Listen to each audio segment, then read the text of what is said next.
الرحمن الرحيم. ختم الله على قلوبهم وعلى سمعهم وعلى أبصارهم غشاوة ولهم عذاب عظيم.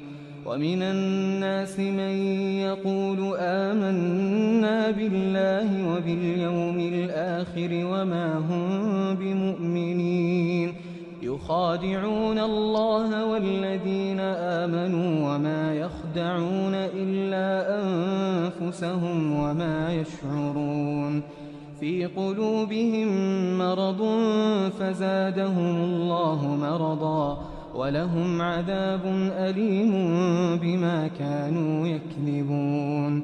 وإذا قيل لهم لا تفسدوا في الأرض قالوا إنما نحن مصلحون.